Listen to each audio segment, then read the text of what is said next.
So if you came to the last webinar, our focus was on building. So this one is going to be specifically tailored towards negative items, okay? So when you piece the two together, if this is something that you want to do on your own, you know, have a great start of tools to help you be successful. But if not, you know, and you want to get with a coach, someone like myself or someone else, you know, information walking in the door. So they're not necessarily taking advantage of you because you now know information that is extremely valuable. So I gave you those few minutes to get your paper and your pen together because I have notes. So you're going to see me look up, look down, because I'm going to want to make sure that I don't miss any points. I put specific things in these notes because I don't like just reading off of PowerPoint slides. So let's go ahead and dive in. Who is this for? This is for credit repair agents that are looking to better serve their clients, because I believe in, if I know knowledge, I'm going to share it with someone else, and so that you can better win in your business. I can't take on every single client, right? So I want you to be able to win in your business. This is for pre and post bankruptcy clients that are looking for credit improvement. If you are a post bankruptcy client, you know you don't want to end up in that position again. So here are ways that you can look into some things so that you know, hey, okay, if I ever feel myself getting close to that area again, I know how to get out of that, or I know how to work around that. And the last thing is, this is for individuals who are just looking to understand and improve their own profile. Like I said, if you're looking to get with someone who knows the game, cool. If you're looking to do it by yourself, also cool. But you need to have some type of direction so that even if you are having someone else work with you and handle some things, they're not taking advantage of you. And this industry is one where a lot of people will get taken advantage of if they don't know if they don't know at least the basics. So I'm gonna give y'all some basics, okay? So I'm gonna let you guys know just a little bit about myself, because I believe transparency is key. And I want you guys to understand why I've become so passionate about this. So if you guys jumped in to the last live before, then some of the stuff will look familiar as far as the intro slides, because hey, we got newcomers. I seen a lot of newcomers that signed up, so I'm super excited to have you guys here. So my name is Brittany Green. I'm the CEO and founder of Crown Financials from Detroit, and I've made my way from the east side on over West Coast. I am now out in the central area of Arlington, Texas. I am your food guru. If you follow my page, then you know I'm always eating, okay? So that's just a good little mix to throw in there. But for this evening, I am your credit expert. So use this time to really dig in and ask me some questions so that you know you're walking away from this in the right manner, okay?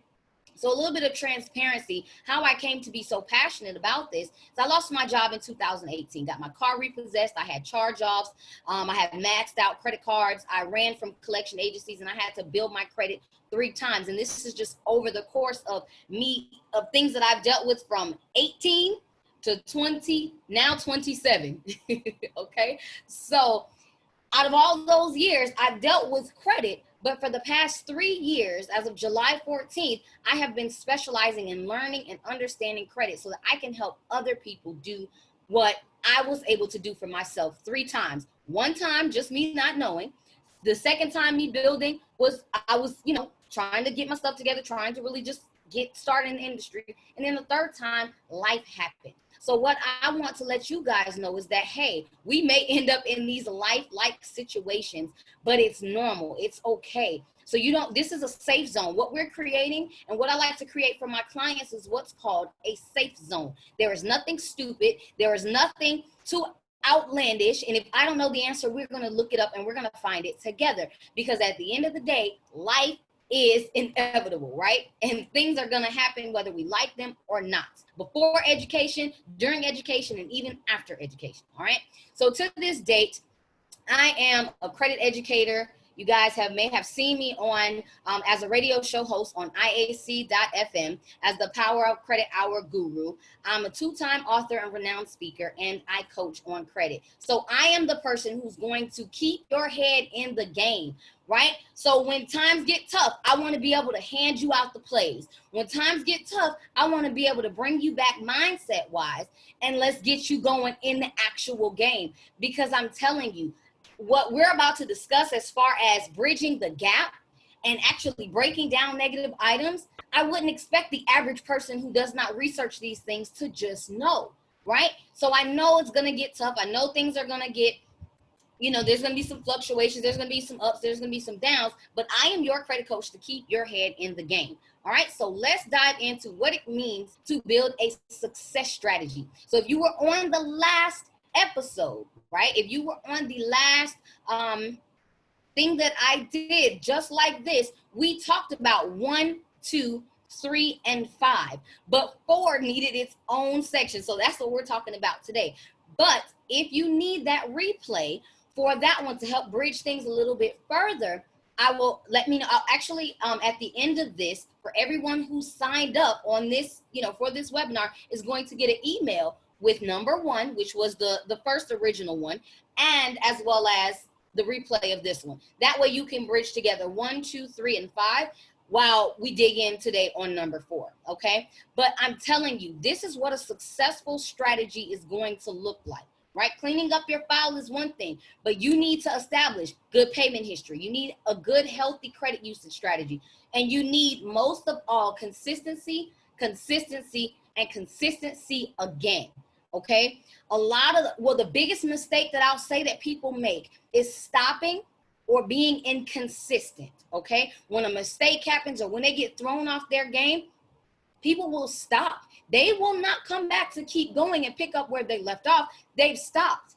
And when you stop or you don't look for a strategy to get ahead or to pull you forward, you're now taking yourself off the track to success. And the best success strategy that you can do here is when you mess up or when life happens, if you have to take a pause, you have to take a rest in order to get yourself back together, that is fine. That is okay. However, you must not quit. You must find a way to get back on track. So that's why I say a good success strategy is important. And I'll show you the results of what a good success strategy is going to look like. And then we're going to dive into the repair side of things. So I go into detail, like I said, on 1, 2, 3, and 5 on the other one, and you'll get that replay in your email. But as far as for this, we're going over number 4. But I did that webinar in, it was March, because it was actually right before my class started in April, okay?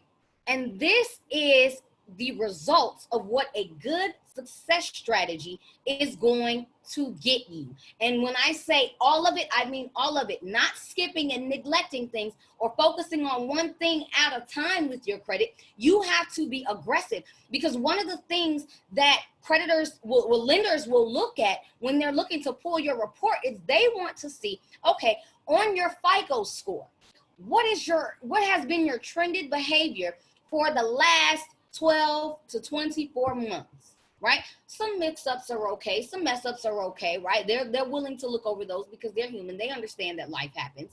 However, they're not going to look over it if you're only focused on getting negative items off of your credit and you're neglecting the other sides of the story, okay? So this is what my students, this is from some of my classmates, one of my classmates, and then one of my actual clients. This is what their results have looked like since from April to now, okay? So as you can see here, her major focus was she had to focus on building. She didn't necessarily have any negative, major negative items on her file, just a few, and we were working on those. But the major thing that was holding her back was because she did not even have a consistency of building. They want to see, what do you do on a month-to-month basis? Because that's going to let me know if I can trust you with more credit, or if I'm going to say, you know what? Nah, I'm going to deny this application right here, right? That's what I'm going to do. I'm going to deny this application, okay? And this guy over here, he had negative items as well as he needed to build credit. So this is what getting negative items removed from your file, and especially when you know the tricks that I'm about to tell you as far as how to get negative, what to look for when it comes down to negative items, and getting those gone for good, and actually not gone and then they come back, but gone for good. You'll see why he received, from the month of April to now, a collective points increase of 219 points by following the success strategy. So it's important that you get and watch both videos, okay? So now let's talk about repairing, okay? My top 3 tips going in to start off is verify all items. So this is where you want to have your pens, you want to have your papers, and you want to begin taking notes. So before I dive in, drop some ones in the chat if you have your pen and paper ready and you're about to take some notes and dive in.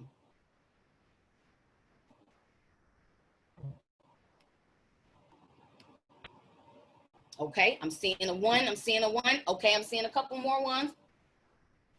Okay, perfect. Facebook, y'all ready too? Perfect, perfect. I'm seeing a lot of ones. Okay, so y'all got y'all paper and pencil. All right. Now, when it comes to negative items, what you got to understand is a lot of these bureaus, these creditors, and collectors, they are operating on with the success that you guys don't know anything.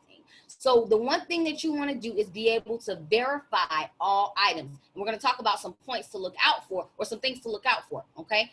Mail in letters. Do not, and I mean do not, and I will stress it again, do not take your items and press dispute on any site. Do not do it. Don't do it. Don't do it. Don't do it. Don't do it. And the reason why is because you want to have a paper trail. Have you guys ever heard cover your own tail? Cover your tracks? You want to have paper trail because if the bureau slip up in the slightest way, you want to be able to say, oh, y'all didn't respond to me in this amount of time frame? Let me send this no response letter. And let me say, hey, y'all didn't respond to me. These need to be deleted, or else you can be fined a $1,000 fee per the Fair Credit Reporting Act. If they are violating, they can be fined, and they don't want to be fined, so they're going to delete that account, right? Unless they can prove that they had a paper trail of information that went out to you. Okay, so mail in letters, because the minute you do it online, you're not only waiving certain rights to be able to dispute in the future, or to be able to challenge information in the future, but you're also, losing a paper trail of when things happen, because they are not required to respond to you in a certain amount of time. I've had people that say, hey, they responded to me in 2 weeks. Okay, great. I'm thankful for you. However, what happened?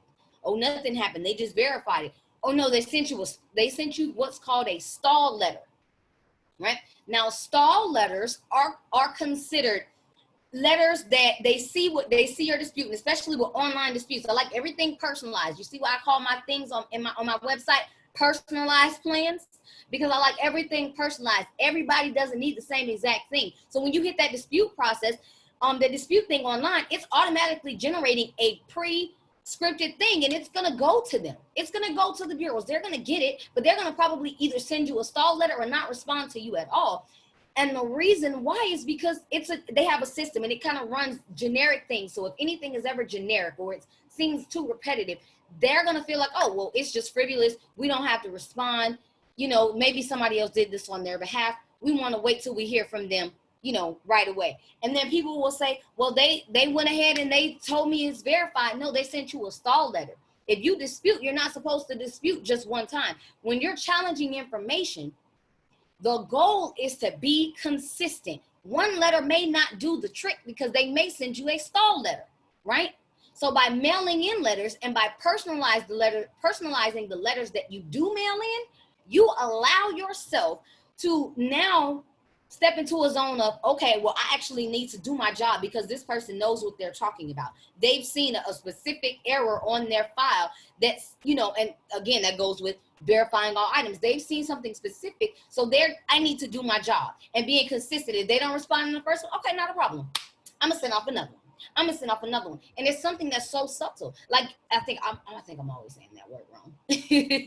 But it's something so slight, doesn't take much effort when you're doing it, when you're, just mailing off and doing some things yourself, because you personalized it, and now you're going to know what you're looking for. Again, be consistent. Please note, all items can be deleted, but not all items will be deleted. Okay, there's such thing called reporting limitations. Okay, reporting limitations, where a lot of people get that mixed up with statute of limitations and reporting limitations. Heck, I did too when I first got started in the industry. I didn't know everything. I still don't know everything. I'm learning things every single day. But the knowledge that I do have is making customers and clients and students see a lot of results. So as I keep learning, I'm going to keep growing and keep growing the community that I'm working with. And that's one of the things that I did not know early on was, hey, okay, I keep hearing, oh, 7 years, this, and people get it all mixed up with the reporting limitations and statute limitations. So one thing that we're going to talk about today is the statute limitations versus the reporting limitations, okay? If they can verify everything, if everything comes back crystal clear, on point, and ready to go, guess what? They can keep reporting that to your file. So it's going to be some tips and tricks that we talk about to make sure that you are at least maximizing if it does have to stay on your file, okay?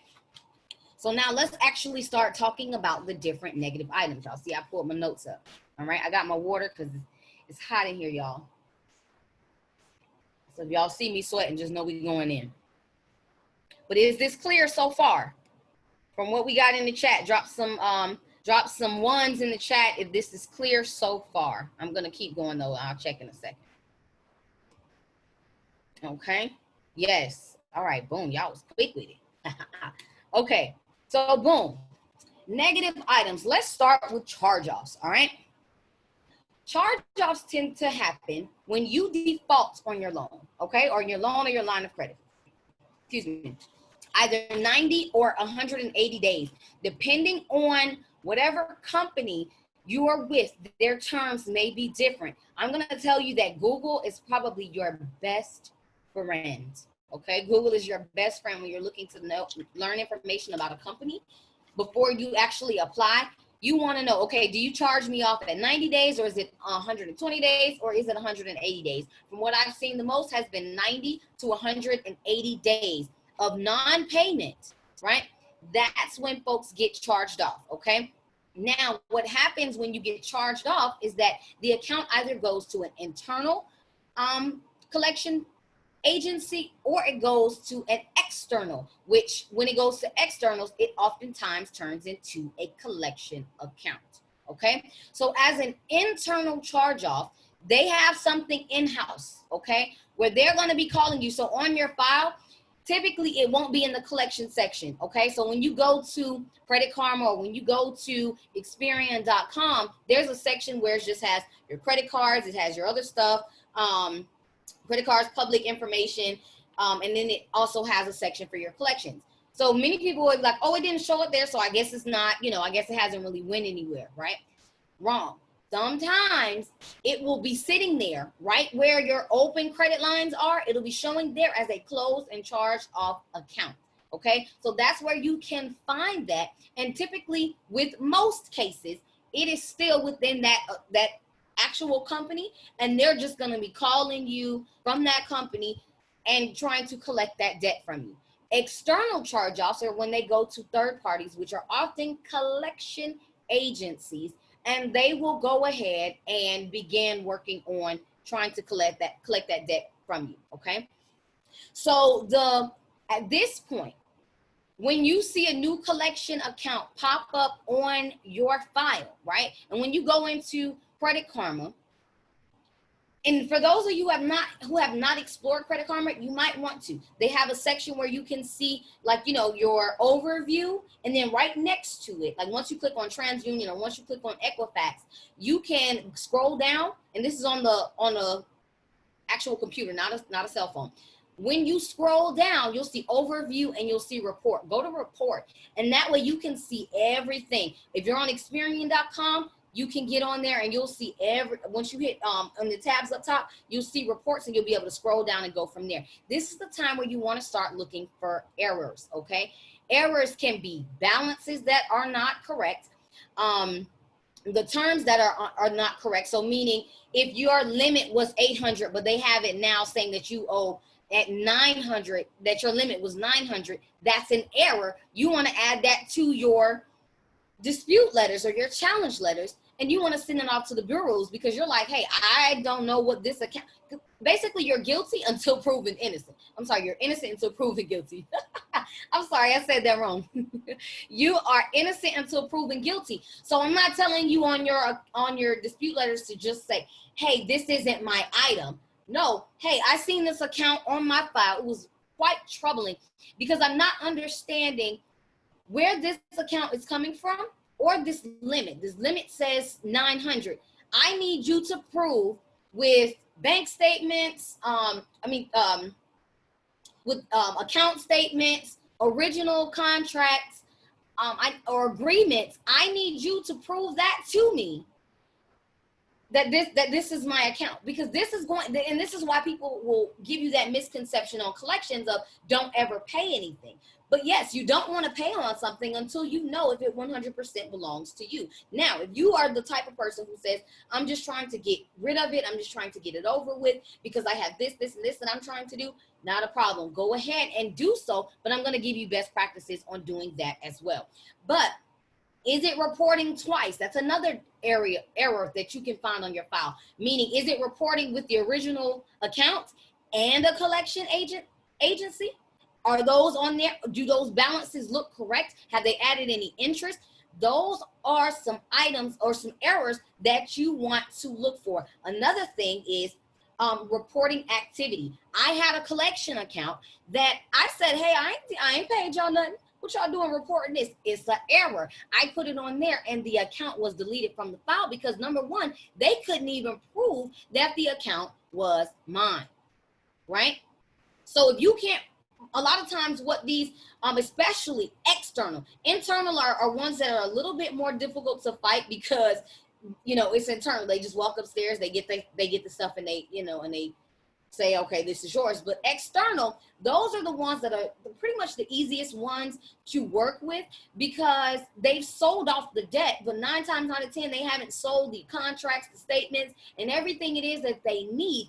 But because of how these external, when these external charge-offs go to collection agencies, they will automatically try to scare you and use these tactics to get you to pay. So they don't feel like they even need any of that. They can just say hip hop and this, that, and the third. But see, y'all are gurus now because see, now y'all gonna know what to know. Y'all gonna know what to know after this, right? So don't get scared now. Don't get scared now. That's gonna be the quote of the day. Don't get scared now, okay? Now, in some cases, you want to leave your charge-offs alone, okay? I know this is like, but it's negative. It's reporting negative on my file right now. What's going on? But listen, if you had an account for, let's say, 10 to 15 years, right? And let's say 12 of those years were positive payment on time. I mean, you kept your utilization low. You was really killing the game. You was knocking things out, right? Well, guess what? But the last maybe year or so, the last 1 or 2 years was a little shaky, was a little rocky. You was going through life, and now you get rid of this account, or the account is now charged off. Guess what? They're still reporting that positive history to your file. So if you get rid of that file, yes, it's reporting a little bit of negative, but that time frame of that 10 to 15 years of when it was reporting positively to your file. And no, everybody's is different. You could have a car for 5 years and 3 years was good, and the last 2 years it was a little shaky. Or 5 years, 4 of those years were were good, and then that last year was a little bit shaky. You want to now get rid of that account. Don't do it, right? If you can, to that specific account, that is probably the one you kind of want to just pay it off, let it go to zero, and let it sit there, right? Until, the reporting limitations takes it away. But by the time that it expires in the reporting limitations, you've already focused on the other side of the success strategy. So you've now overpowered that. Does that make sense? Am I making sense thus far? Let me know in the chat if I'm making sense. But again, it will do more damage to your report if you were to completely remove that account that you had such a large, good history with, okay? And you only had a little bit of shaky time. The one thing that you're gonna wanna do at that point is just, remove that, pay that account down, remove that balance so that you can, it's okay to see a paid zero rather than, on an account that has long history, rather than seeing a balance, history, and these negative items. That makes sense? So paid zero with good, with a history of some good behaviors, versus seeing a balance, the accounts with the negative parts, and the good history, okay? It just makes a better balance that way, okay? So when charge-offs have terrible history, it was short, terrible history, get those bad boys going. If they have really good long history and just some little shakeups, correct the account, let it update, and then now overpower with your building strategy, okay? So that's a good strategy when it comes to charge-offs, okay?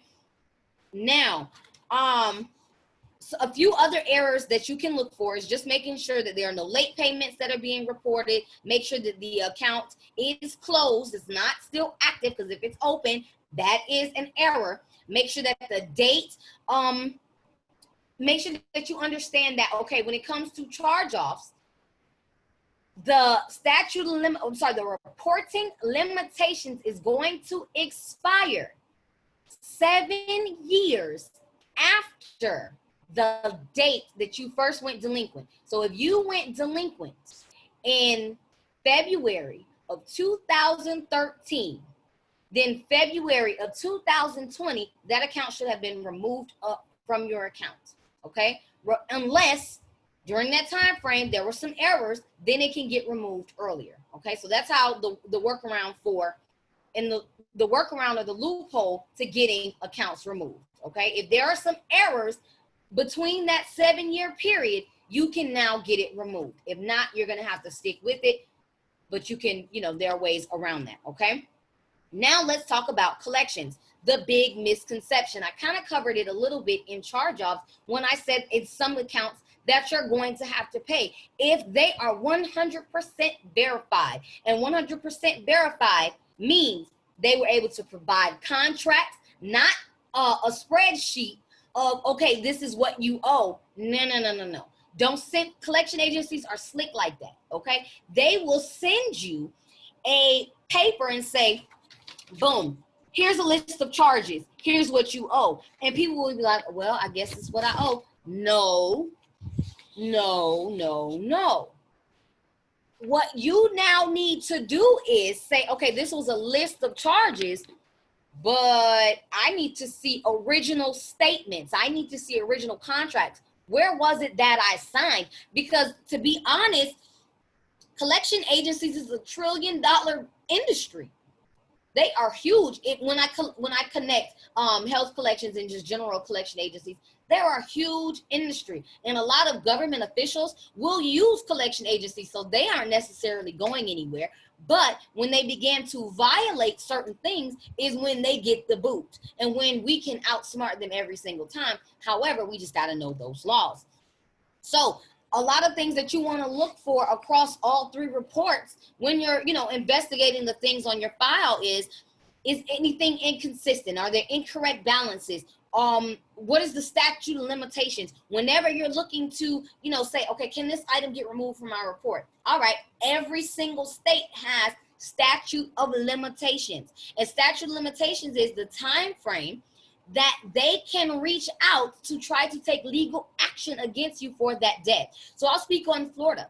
Florida has a 4-year statute of limitations, and so does Texas on credit card debt. So after 4 years, if they try to reach out to you and say, hey, we're gonna sue you for this debt, you look at them and say, I looked at my statute of limitations. I know you can't sue me because this has been out of 4 years, okay? This debt has been longer than 4 years, okay? It may report to your file through the reporting limitations for 7 years unless there is an error found, or if it's out of the statute of limitations and they try to threaten to sue you, you can say, oh, well, no, I'm going to counter sue you because you're trying to sue me and it's out of the statute of limitations. But every state is different, okay? Every state has different limitations, statute of limitations per debt. So you have credit card debt, you have loans, you have like different type of things. So what I will do is in the email as well, I will put up the PDF that shows each state's limitations. So you can look in your state and see, okay, what is my statute of limitations for, I don't know, Georgia, Michigan, I don't know why I want to say the ends, but I always forget the states with ends, but we ain't gonna talk about it. I be like, wait, is Nevada? Is it Nebraska? But we're not gonna talk about it, okay? I came here for credit. So understand that some agencies, some collection agencies will try to sue you, meaning, and that's what judgments are, okay? And we're going to talk about what judgments are and how to, get around that. But some collection agencies will use that scare tactic of, hey, we're going to sue you in a letter. And did you know that that is a threat? How are you gonna, like, you're not supposed to tell me you're gonna sue me. You're supposed to just do it. You're supposed to serve me papers. And you gonna tell me you're gonna sue me? Violation. Take this off my report. Matter of fact, can you validate that this debt belongs to me? Can you validate that, with original statements? I literally had a collection agency, Midland Funded to be specific, reach out and try to serve me papers saying, we gonna sue you. And I was like, oh, you know what I did? I sent them a validation. Hey, can you prove with this, and this, that this belongs to me? I never got a response. But guess what? The account got removed.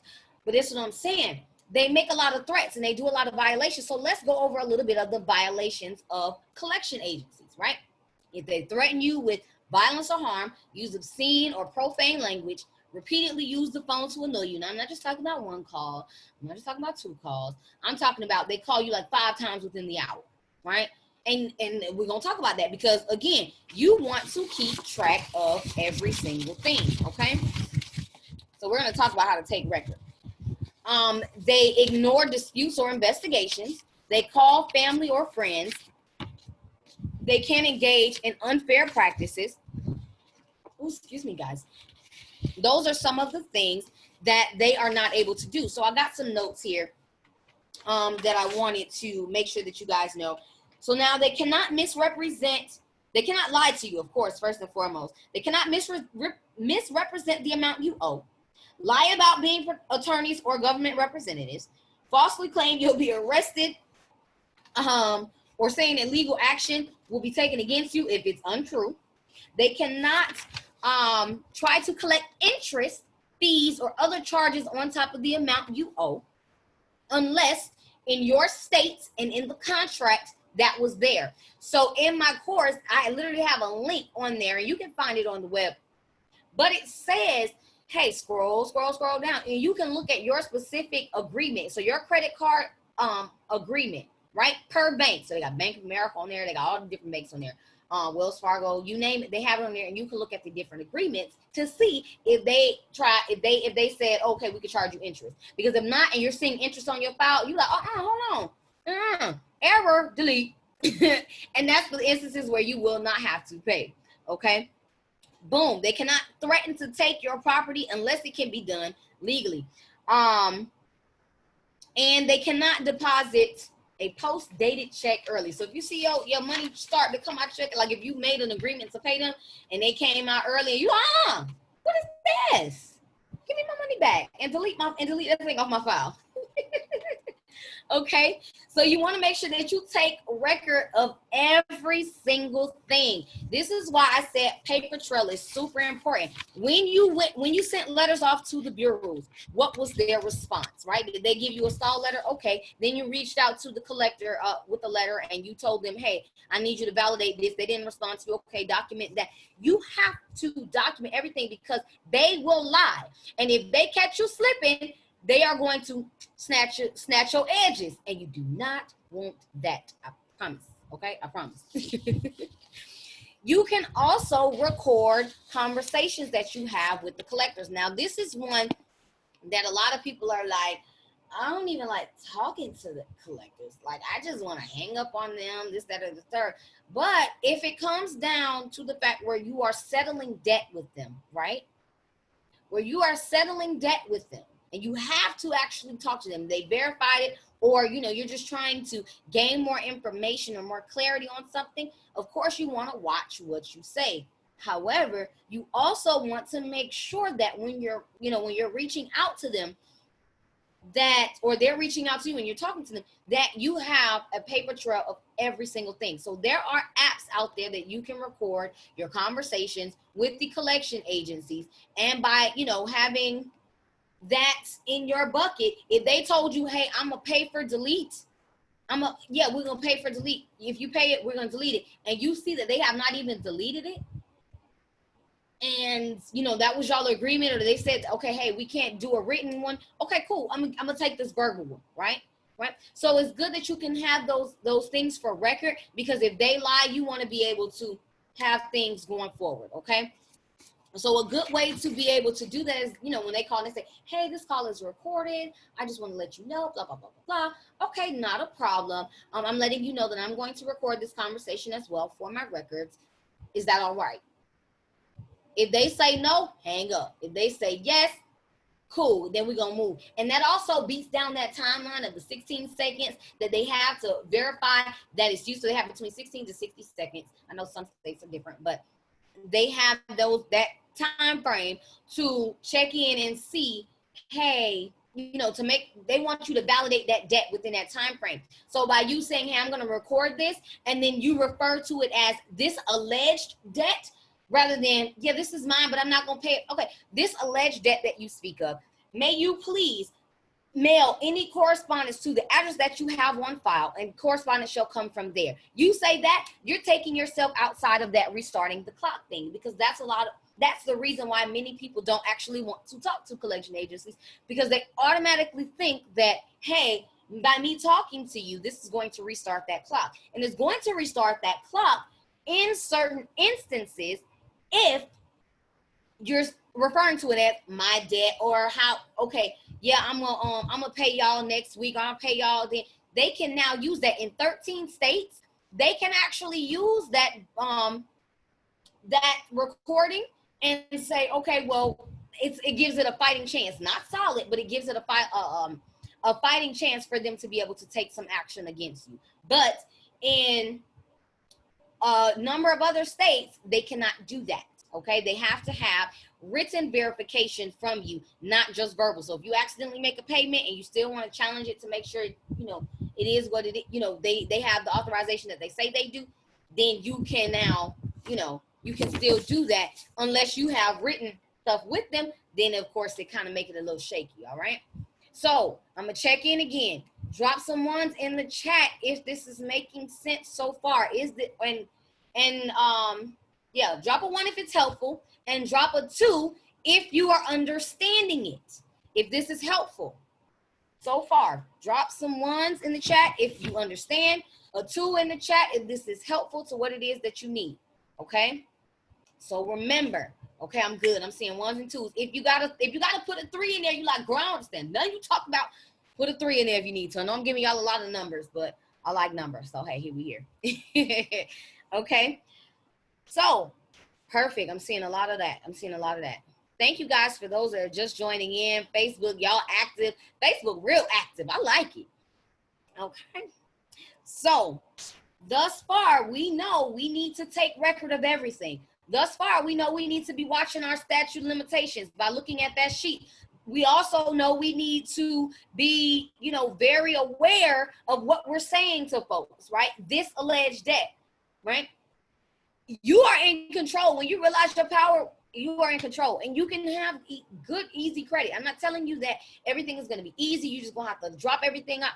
No, everything is just going to fall off. No, there are going to be some things that you need to pay off, but it's certain things, and we'll go over the success tips at the end to make sure that we round it all up and that we're on the same page.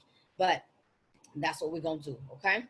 All right. So let's move on to late payments, because I know some people have late payments. So the one thing I'm going to tell you to do is, even before a late payment hits your file, or before you think you're going to go late, is you need to reach out to your lender, and you need to say, hey, I am having some life issues right now. I'm having some trouble. My payment is going to be late. Is there anything that I can do? They will sometimes waive it. As we can see with coronavirus, a lot of things got waived. A lot of things got pushed off, right? Now we know what to oops, sorry, I knew that was gonna happen. That's why I paused for a second, because I knew that was gonna happen. Sorry, it went to the next slide and I wasn't trying to get y'all there yet. It was trying to get me a moving ahead. But you can reach out to them, and sometimes they'll either waive it or they will give you a reduced amount that you have to pay. Not all agencies will do this. Some will say, screw you, your life issues and everything that you got going on. And to me, that just lets me know I don't want to stay with y'all for too much longer. I kind of want to, move on to higher grounds where they actually care about me and the things that I have going on, right? So when it comes down to late payments, if they say no, screw you, whatever, the late payment is going to hit your account, but it is not the end all be all, okay? The major mistake that I told y'all before is people will pause activity and be like, well, I ain't gonna use this card no more. Or I'm gonna be inconsistent with how how things are going up and down, right?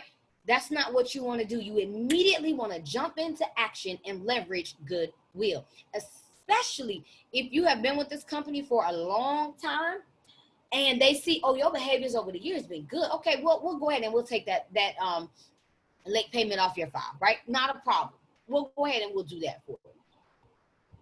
And some will, that's how you leverage goodwill, but some will just be like, oh, well, we're not going to take it off. And then when that happens, if they say, oh, no, we're not going to take this off, or, oh, we don't have the power to, okay, well, I'm going to either go higher up and speak to someone else who can do it, an account manager, president, CEO. I won't talk to somebody else but you, Mr. Representative, who's telling me you can't do what I need you to do.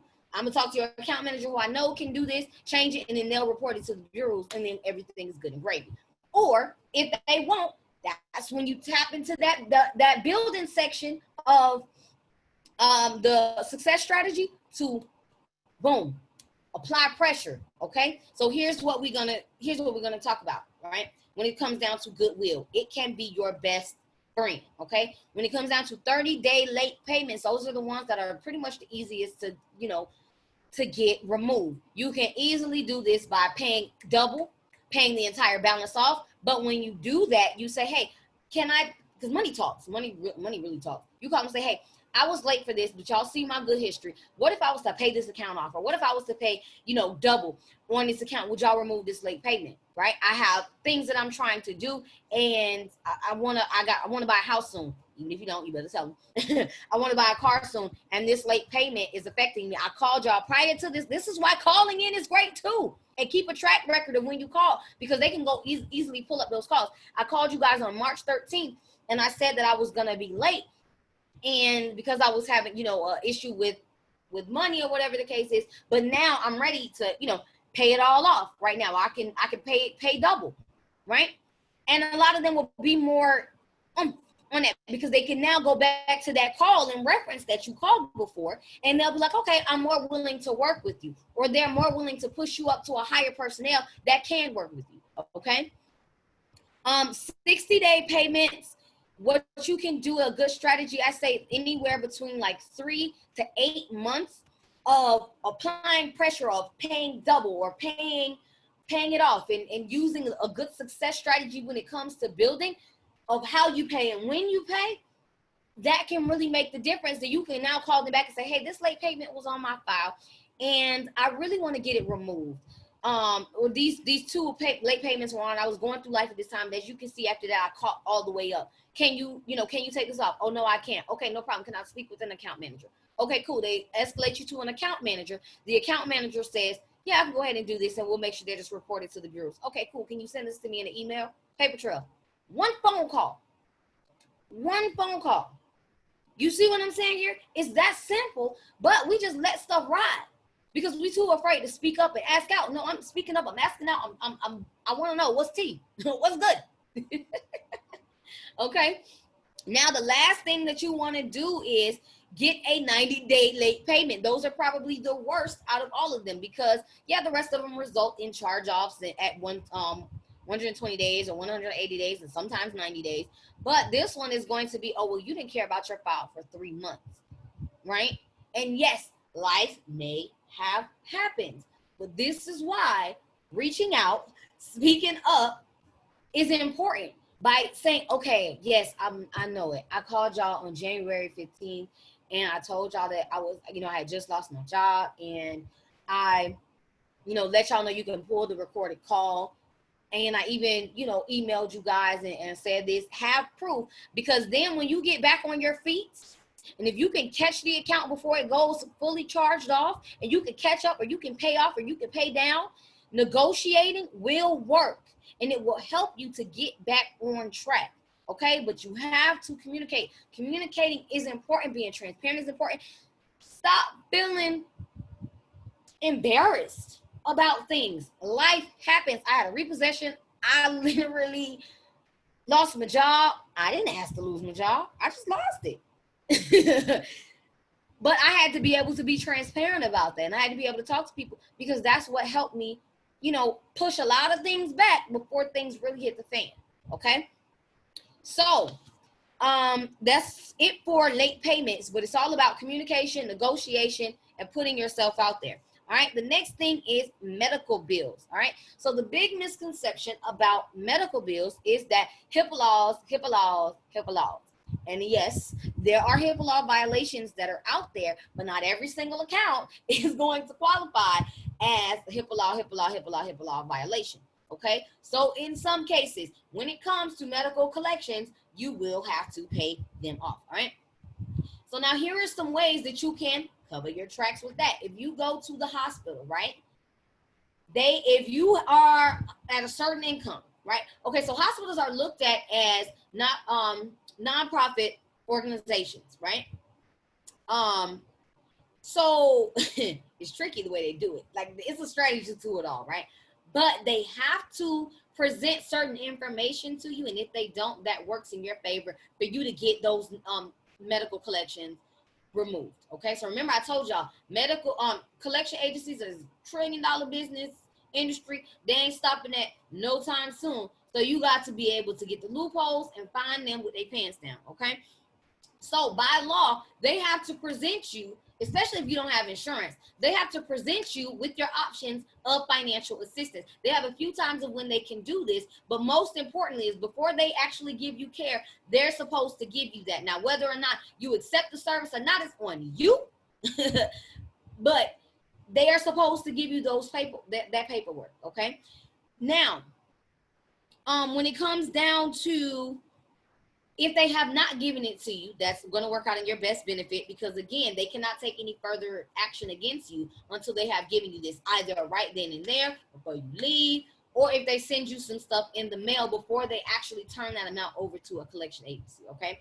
Now, a lot of people say, well, then, you know, it's medical. You're not supposed to disclose my information to these collection agencies. HIPAA law, HIPAA law, HIPAA law violation. When in reality, the type of agreement that they have with collection agencies allows them to share your the financial stuff, but they cannot have access to the real hardcore stuff, such as, you know, results, etc. They're not able to, you know, put that out unless you provide them, you know, consent. But a lot of times what collection agencies are doing, they're only purchasing the debt amount. So that gives you a good loophole, because you're like, hey, oh, you got my account now? Provide me validate, you know, don't tell them, hey, you got my account now. This is what you think to yourself. Hey, you got my account now? All right, cool. Boom. Debt validation, right? That's a good loophole that you can do. All right. Now you'll typically see those, uh-oh. Give me a second. Okay, here we go. Now they typically will send that out to, before that, you know, send you a notice before they send it to the collection agencies. They'll let you know. If they don't, another loophole. Hey, I didn't even know y'all was sending this over. What's going on, right? Uh-oh, who did I give access to right on here? Who I gave? How y'all did that? Who trying to hack into my computer? Y'all crazy. Who was writing on here? Tell me in the chat who was writing on here.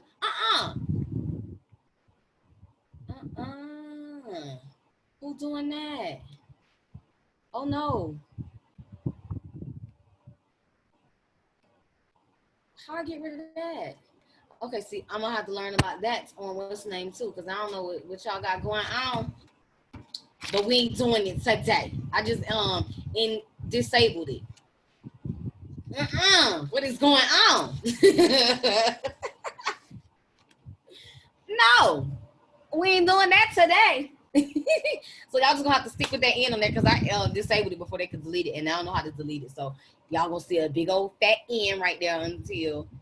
Oh, okay. I think I figured it out, y'all. Aha. Okay, boom. I figured it out. Okay. y'all got some nerve. All right. Y'all lucky I got a little sense of humor. All right. Okay. So understand. Sorry, y'all. My fan. I told y'all it's hot in here. I don't know if y'all seen me sweating. Okay. So a few tips to make sure that we're on the right page and that you have the right things that you need. Tips is always view the information, because again, you have to make sure that you look for errors. The first thing that you have to do is always look for errors. Make sure that everything is correct down to the spelling of your name, last name, address, zip code, amount, everything better be on point. And I'm gonna show y'all exactly where to find that information. Okay, if you don't have insurance, make sure that you received those documents. Okay, make sure that they've given you those documents. If you do have insurance, you want to make sure that you're asking for claims. I need to see the claim numbers. I need to see everything that was filled out. I need to see what was transferred, and you can do that by calling your insurance company directly to gather that information, because you can store that away for what you're documenting. It's all about what they can prove. It's always about what they can prove on, no matter what account it is. What can you prove before I pay you and before I give you my money? What can you prove? And even if I have to give you my money, I need it done a certain way. I am in control. Okay, that's what it's all about. I am in control. If everything is on point, a good strategy that you can do is ask for an itemized sheet. Okay, itemized statement. You can call the hospital or whatever, whoever. At that time, whoever has the most likely is going to be the hospital that you call from, and I would actually call the hospitals only when it's verified, right? And get an itemized sheet. A lot of times they're going to take off a lot of those bull crappy expenses, and now whatever is left to pay is going to be that remaining amount. Okay, which I like that, because y'all not going to charge me $50 for no Band-Aid, a cotton swab, $75 for a cotton swab. You know, but hospitals, you know, they like to do that, especially for people who do not know. Okay, and then of course, always settle for a pay for deletion. Now, understand when it comes down to settling and settlements, that it may shift your score just a little bit, but if you're adding on the aggressiveness to your building, it'll easily weigh that out, because fluctuation as you're adjusting accounts is 100% absolutely normal. Okay, so when you see your score goes down just a little bit, you look and see, okay, well, why did it change? Okay, it just a balance increase. Okay, cool. You'll see a lot of those fluctuations with the Vantage model versus what you'll see with the FICO. FICO is kind of it'll just stay the same, right? A lot of FICO models, when lenders pull, don't even look at medical collections, okay? So let's move on. Oh, okay. I was gonna say, y'all better let me skip to the next slide. Okay, so repossession. Now, when it comes down to repossessions, listen, it's a struggle, okay? In a lot of instances, you are going to have to repay that debt, but if you can locate errors, then do so. When it comes down to repossessions, I'm going to strongly recommend that you find a credit repair specialist who specializes in repossessions, because different states have different laws. And you want to make sure that you have someone that's in that area or in that lane that can really buckle down and get to the nail and the haywire with you, okay? So once your car was repossessed, you are supposed to receive a notice, sometimes within 5 to 7 days. But hey, I want to make sure that I receive that notice. They're going to say, hey, you can either buy the vehicle back or a payment plan. Typically, you have to go in, sign off on it. I'm not going to, be able to get this thing back. All right, boom. They do whatever it is that they're going to do with it, right? After that, if you cannot buy it back. If you can buy it back, cool, buy it back. If not, it's gonna go to the next stage, which is notice of sale. That is going into an auction. Make sure that you're receiving each one of these documents. So the 5-day notice, or the notice that says, hey, either a payment plan or buyback. Notice of sale, meaning that it's going into an auction. If you don't get it, that's a violation. Deficiency notice saying, hey, you now have this amount of time to pay it back, typically 10 days, to pay, 10 days is the notice, not 10 days to pay it back. 10 days, within 10 days of notice of sale, and after it went to the auction, you'll get that deficiency notice. And then after that, it goes to a collector. So you got to make sure that you get each one of those documents. If you did not get either one of those documents, it is a violation, and you do not, you know, you want to challenge that so you do not have to pay the deficiency balance. A good thing to also note, if you got all those documents, you want to now look at your state laws. And whatever your state laws are for repossessions, look at Article 9, okay? This is why I say go to a specialized personnel in repossessions, because they know the tips, tricks of the trade, okay? Because a couple of things they're going to be looking at are errors. Again, you want to make sure that everything on there is on point. Name, address, the amount that they say you owe, making sure that the remaining balance and the deficiency balance look correct. Who, is it reporting twice on your file? Those are definite things that you want to look at, right? Because the minute that it goes to collection agencies, the minute anything goes to a collection agency, you can now begin to have a better fight, okay? Right? But you don't want to, start reaching out for debt validation, etc., until all your homework is done. Did you receive all the documents? Okay, because 9 times out of 10, most of when you get a repossession, you cannot pay it, so it automatically goes to the collection agencies.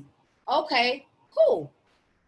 Did y'all give me all my paperwork? Did I look at the state laws to see if I'm in good standing? To make sure that they followed all type of protocols correctly. Is all things on my credit report showing correctly? The balance. Everything that they say I owe, is my name, address, all of that correct? Then I'm going to request a debt validation from the right to the bureaus, or right to the collection agencies, whichever one you want to do. You're asking for debt validation, because they have to, a lot of times they will only purchase the deficiency balance, the balance itself, but they will not actually get all the other documents, the notice of sale, the final notice, the deficiency notice. They won't have those documents, and they need to have those to pin you on that debt. Okay, if they can prove everything 100% accurate and true, then guess what? You are now responsible for that debt. Okay, and you want to make a payment plan to get it all going, but you want to try to negotiate for a pay for delete or a settlement. Okay, now student loans. I did that backwards. Okay, yep, I did that backwards.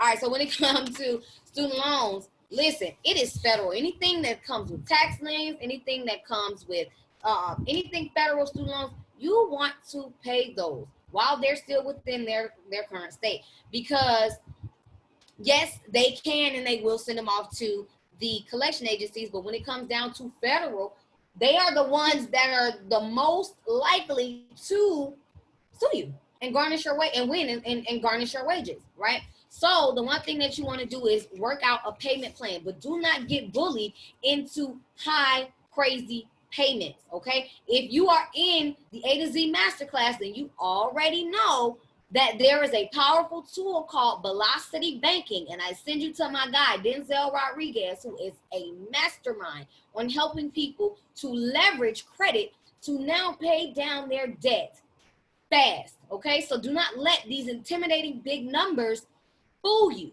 right? Save your credit from the late payment, because late payments by student loans is a lot more difficult to get removed from your file. So much more difficult, right? So do not get bullied into high payments, right? You can either try deferment or forbearance to, if you can absolutely pay not a dime, but if you can pay at least $10 a month, $20 a month, $50 a month, go ahead, right? And work on your credit. Work on your credit, then go see Denzel Rodriguez, leverage his system, and then boom, now you can end up paying off hundreds of thousands of debt in a shorter amount of time, rather than saying, oh, I'm going to be paying on this for the rest of my life. The interest is racking up. Boom.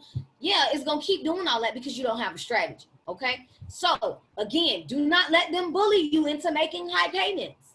Pay what you can pay, work on your credit, leverage Velocity Banking. Boom, that's a strategy right there in itself. You could do that, you'll be crazily successful.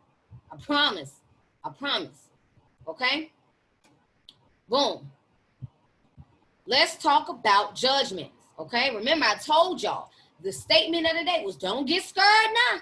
Because what these things will do, what these collection agencies will do, or debt collectors will do, is write out they know you probably not gonna answer your phone. They know you probably ain't gonna show up to court. They know you gonna get scared by these tactics that they put in. They know you ain't got the education to know violations. They know that you don't. Most people don't have this stuff. So because they know that, they're gonna automatically do the minute you send off a dispute letter, the minute you send off a debt validation letter, they're gonna immediately, their first tactic is going, some companies, not all, but some will say, oh, you want to do this? Okay. They're gonna now file a judgment against you or for you to appear in court. And they know most people aren't going to actually appear in court. So that's why when it comes to before a judgment even gets involved, now you know some errors in the other areas to look at, right? So you can look at your file, peep out any errors, put it on your letters, send it off, okay? And then if they send you a letter threatening you to take you to court, okay, because a lot of them will hire attorneys to write letters for them. A lot of them aren't even attorneys. So they will hire somebody to do it for them to get you all scared and stuff. You can easily look up who that attorney is, look up best practices and things that you should include in your letters, right? Okay, because I know y'all talking about doing it and that's a threat because that's a violation. So because of that, I need you to validate this debt. Debt validation is so important. I tell you, I kid you not, it is so freaking important because if they can't prove that this debt is 100% and belongs to you, guess what? Taking you to court ain't gonna do nothing, right? Now, if they get the courts involved, if you send off a debt validation letter and they just automatically try to file a lawsuit against you, go to court. The worst thing that you can do is not show up. Take your behind to court. Don't get scared now. Go your behind to court because when you get there, yes, you want to have some type of legal aid there for, to help you out. But if you have to go there and represent yourself, okay, not a problem. I need to see this, I need to see this, I need to see this, and I need to see this, okay? By you going to court, you give yourself a huge fighting chance because 9 times out of 10, they do that, they file those judgments because they know, they file for a judgment because they know people aren't gonna show up, and when people don't show up, guess what happens? Our judgment is already ruled in the favor of the collection agency, and it's a lot harder for it to get removed. Then you have garnishments, etc. Right? So, and then it stays on your report for a certain amount of years. It can be up to 20 years. If that changes, I'll let y'all know. But it can be up there for that amount of time. Okay. So the best thing that you want to do is go to court with a fighting chance. Okay, with a fighting chance. Now, if you cannot afford a lawyer because it's like, oh, I don't want to take out all this money, let me know. I have the Legal Shield link that you can get attorneys to represent you just to kind of help with some of the legal talk that'll be going on that they might try to screw you with. They can really step in and help you out for a discounted amount, right? On top of that, they have cheap legal aids. You have people that may be starting off in law school that need to get some cases under their belt, pro bonos. All those are going to be the people that you want to look for because in most cases, if you go and you win and you peep a violation, all those fees can easily be waived. Okay, not in every state, not with every case, but there's a good chance that those fees can be waived. Or guess what? You win the violation, they got to pay a fine to you. Now you looking like, dang, y'all tried to take me to court and now y'all had to pay me and remove this debt from my file. Get out of here. You see what I'm saying? So you want to make sure that you have someone legal helping you out, and you can find it at a very low cost, a very low cost, right? And then you can, of course, say, hey, I need y'all to validate. You can always send debt validation letters off. All right. Lastly is bankruptcy. And I always say this should be your last resort. Last resort, because I gave you so much value. I gave you so much value on how to beat certain things on your credit, or I even teach in the course, in the master class, how to budget.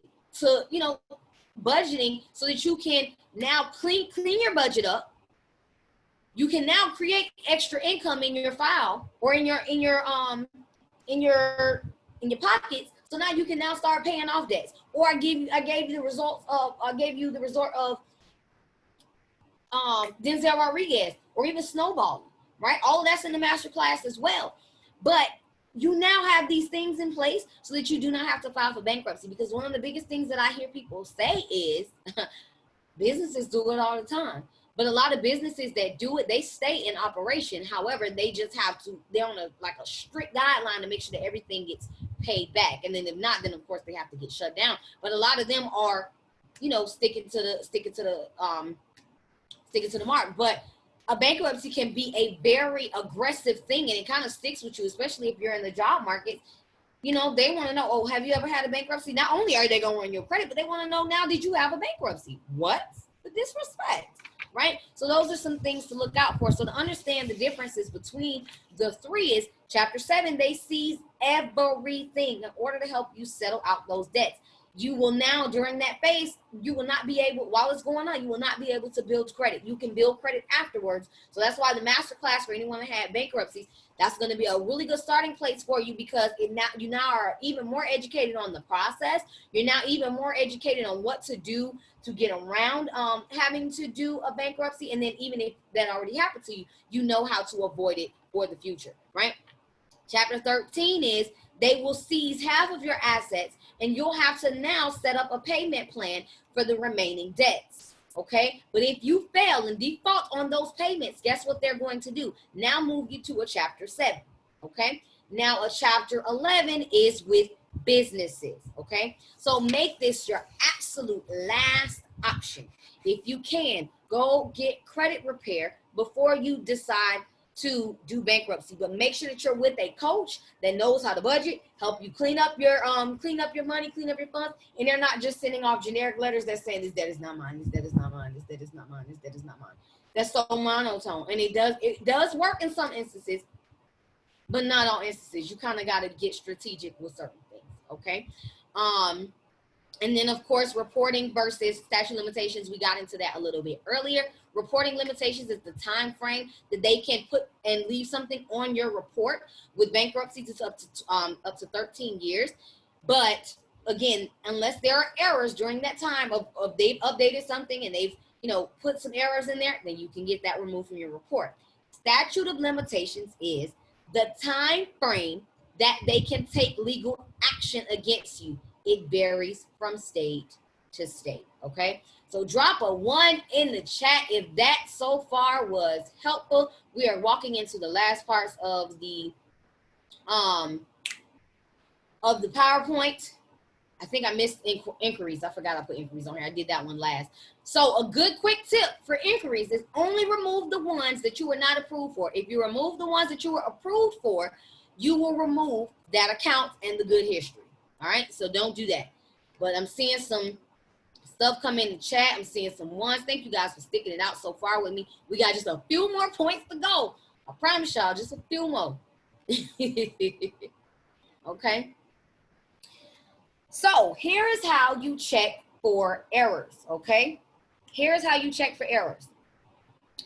When you log on to Credit Karma and you go to report, remember how I told y'all how to go to report, okay? Remember, you go in, you click on TransUnion, or you click on Equifax on the desktop, you scroll down, you're gonna see overview, and then you're gonna see, what's the thing called? Then you're gonna see report. You click on report, and this is how you can scroll down and click on each account, close, open, anything that you see closed with a balance, you wanna investigate, right? You wanna look right here. Remember I told y'all that account that they tried to tell me? Oh, oh no, I did not. I ain't pay y'all nothing. All right, so boom. Balances off. Balance, highest balance off, because I never paid y'all anything. So I know y'all lying. And it was out of statute of limitations because this was back from college. I remember I told y'all maxed out cards. The maxed out cards. All right. Account gone. Took no time to get it off because they couldn't even prove what they wanted to, what they tried to prove. Okay. But here's where you start looking at, okay, account type, that's missing, error. I'm looking all through. Okay, original creditor. Okay, boom. They tried to say that it met requirements, but y'all ain't showed me no validation. Error, right? I'm looking at all these things to make sure, and this is by looking on Credit Karma. Remember, Credit Karma system is Vantage, okay? FICO is on,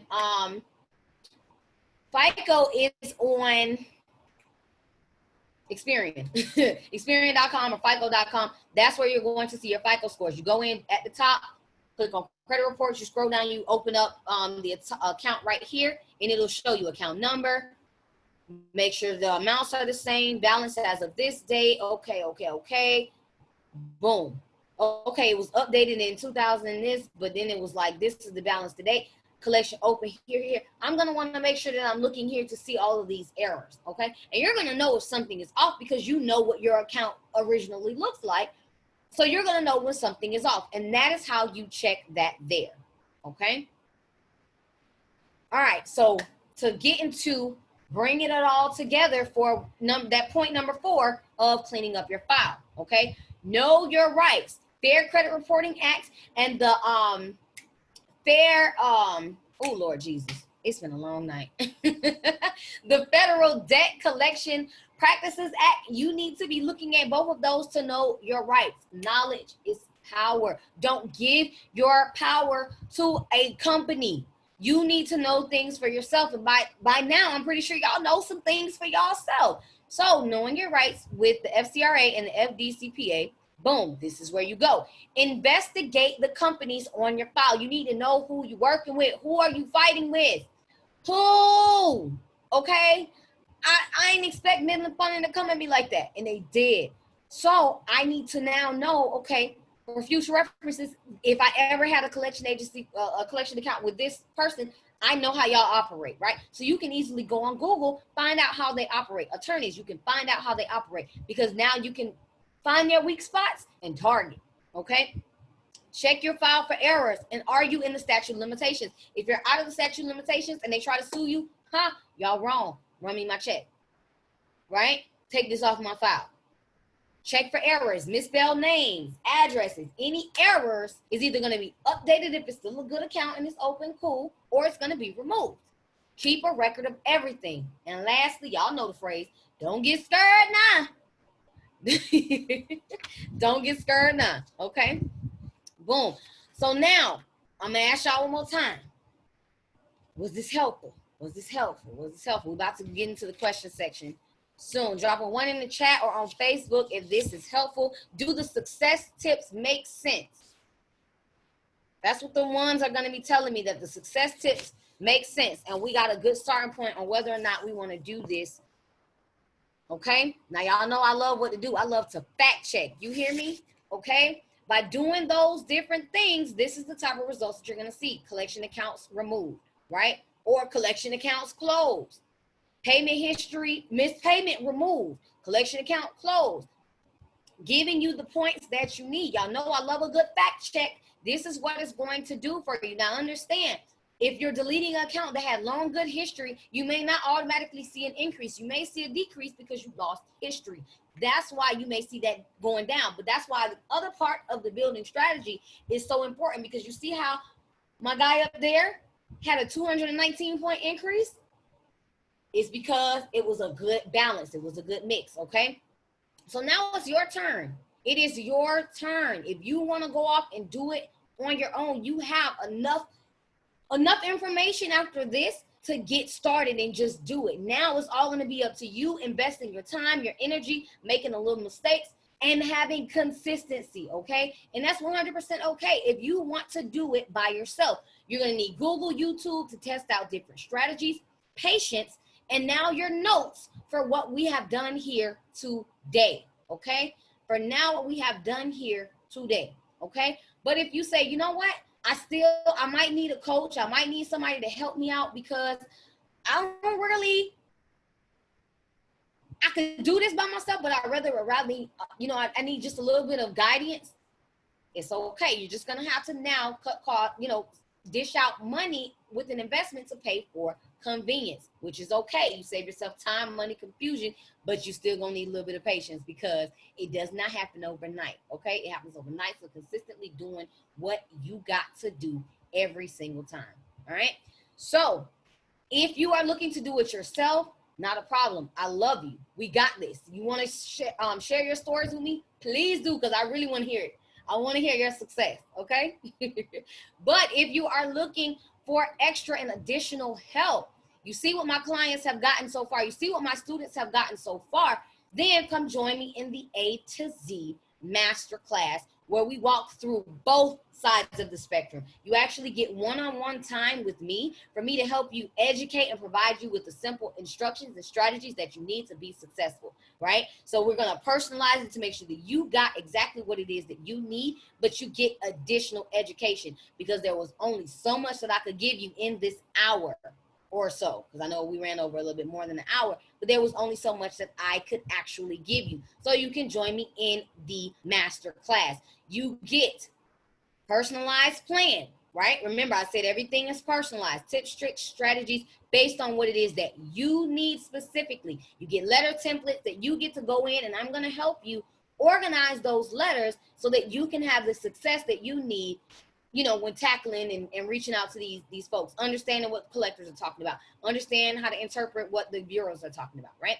You're going to have, this should say bi-weekly group coaching, bi-weekly group coaching, and more educational sections, because as I learn more information, you guys are going to learn those too. Lifetime access with the updates, budget sheets, personal credit workbook, and the A to Z credit workbook as well, and much more, because y'all know I'm a lover of surprises, and I love to partner up with people who know more than I do, such as Denzel, Velocity Banking, helping you rule out debt, or my tax experts for those who are looking to build I have not been sleeping, girl, since this whole George Floyd thing, and last night I went to bed. I took one of my little muscle relaxers, and I'm like, ooh, I'm gonna be real sleep. Everybody. Okay, sorry. Everybody should have been muted already. Okay, y'all can hear me just now, right? Okay. Yes, but why everybody keep coming off mute? What's going on? Okay. All right. Because I want to make sure that we get to the Q&A. Okay, boom. So this is what the curriculum looks like. More of repairing, more building, and how to maintain. Because again, it's one thing for you to get started on it, but it's another thing for you to maintain it so that you can move on to the other places that I say. I like to tell people, I don't want us to eat the same fruit over and over again. I want you to be able to eat and enjoy more fruits. But the only way that you can do that is by restructuring your foundation, or making sure that you have a solid foundation. So this is the curriculum. Now you guys already know the truth about repairing. We're going to go more in depth with disputing and verifying, and how to actually negotiate with creditors, even on a deeper level. Okay, building and maintaining, it gets deeper. You want to make sure that you have a personalized strategy so that you see full success all the way around. All right, now this is what some clients have said about me. I know we got Taryn on here. I did her personalized plan. I know she is on here. I see her right here in the corner. But here's what, you've already seen some things, but just in case you're on edge of, yeah, I want to work with you, but do I really believe with your work? Here's what clients are actually saying about me. So you'll get those shared in the email as well. Hey, boo. She said, I'm coming on here and I want to learn even more. And I like that, because I like building that type of family where you want to keep coming back and you want to keep learning more, but you're steadily progressing to move to the next level. So I love it when people stick around with me and not stick around just for me. That makes sense. So the investment for A to Z Masterclass, for everything, the sessions, the lifetime access, everything it is that you're going to need, is valued at $997. So to have my time that you have with me for an hour, or an hour and 30 minutes, as well as the content, as well as the group coaching, as well as the lifetime access, is valued at $997 right now. All right, but for a limited time, it is $297. $297. Drop 10 students only, because you guys were here. So it is 10. I'm sorry. So not for 10 students, but $297 all together. You come in, you get your content, you get your personalized plan, you get your 2 sessions with me, meaning we sit down, we organize your letters, we get down, we understand what you need to do from a building aspect, and then you also have lifetime access to the bi-weekly coaching calls, in which you can always have further success. So now at this point, it's time for you to take action And now the chat is open and ready for you guys to give me questions. Let me know what you need to know before we go. Y'all like my song? So now is the time where y'all can ask me y'all questions, because I want you, once we close this out, to take action with me or by yourself. I want you to be able to take that action.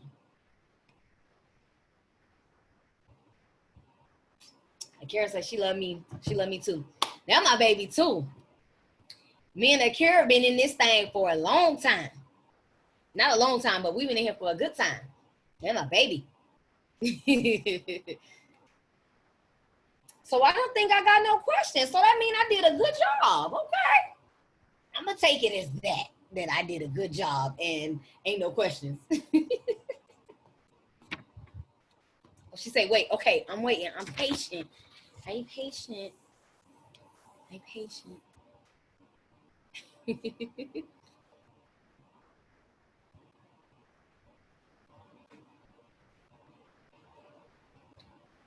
How do we know our negative collections are being reported twice? So if it's reported twice, it's going to show up in the original account area and in the collection as with both with a balance.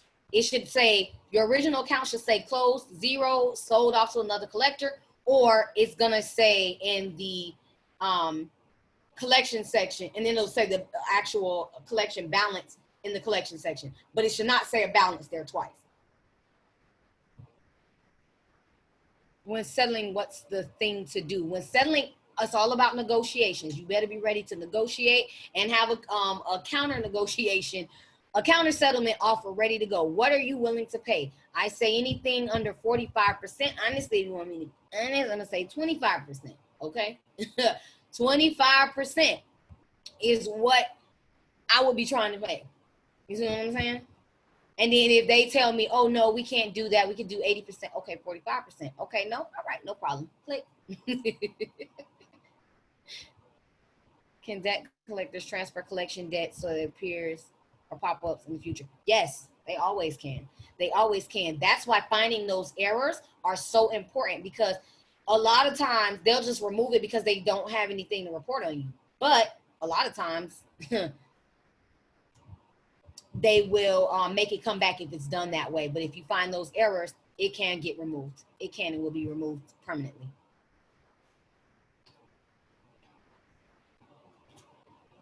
Oh man, that water is so good. What category would medical fall under statute of limitations? It depends on the state. It depends on the state.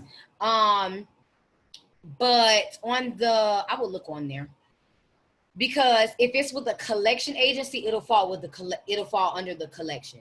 But if it's with the hospital, it may report differently. I'll look into that because I don't want to quote incorrectly. So I will look, but it just depends on if it's with the collection agency or if it's with the original personnel.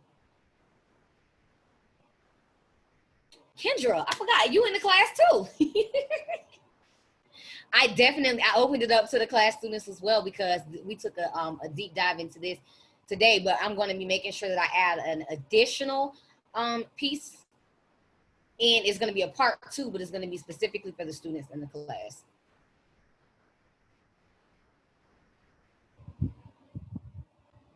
Having a medical bill that I never knew about till the collection agency sent me a letter. Oh, girl, you better use that to your advantage. It is about that time that you begin looking and thinking back to whenever it was that when you were at that hospital or that medical center, and now saying, hey, I need debt validation. Debt validation is going to be the way to go, because you need to prove to me, and I need to see actual things. I need to see statements, itemized, everything. I need to see everything. So debt validation is going to be your way to go. And you can see on your credit file who it's with, so that you know who to reach out to.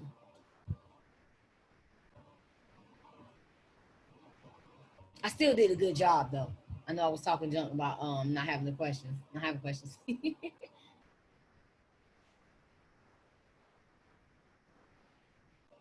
All right, y'all. Drop some. Did y'all enjoy this? Did y'all enjoy this? Drop some ones in the chat. And whoever said they wasn't getting no sleep, y'all better get some sleep. Before you do this stuff with your credit, you better get you some sleep.